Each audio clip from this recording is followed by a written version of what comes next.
Therefore, my dear friends, flee from idolatry.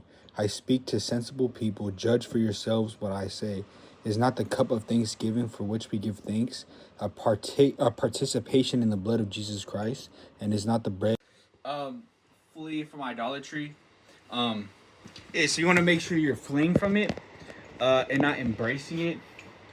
Idolatry is more intentional than we like to say. Sometimes it's we call people out for doing things over and over again as if that's a sin. Not all the time, right? It could be pointless, it could be nothingness, and it may not mean anything, but it's not always idolatry. I think idolatry is more intentional, right? You have to intentionally love God more than these other things, or just know that you love God, or embrace God, because God is love, right? If you embrace God, He literally is love. You're naturally gonna want to love that more, but there's something inside you that's gonna fight more, against that.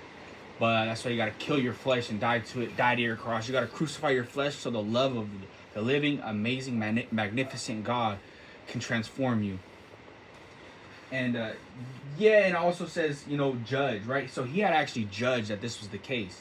We do have to judge, right? That's a lying if you say you can't judge. What it's saying is don't be a hypocrite, right? In Romans it says don't be a hypocrite, meaning I can't be smoking drugs or living a lifestyle of sin and then telling other people not to sin, right? I have to get rid of that specific sin. If I stop smoking weed and I give my life to Christ, then I could go and help other people take their own the splinter out their own eye. But if I'm sitting there smoking weed and want to give people advice on how to be a good citizen, not be lazy when I'm lazy myself, and not doing anything and doing stuff the wrong way, I'd be a hypocrite, because I'm living a double life. I'm projecting principles on you that I don't follow. That's double-mindedness. That's what hypocrisy is, or comes from, right? Living two different lifestyles, two different ways of life.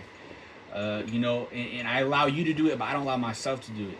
Now, some things could be different because I could be of a certain age and you can't drive, but I could drive. We got to respect the law of the land.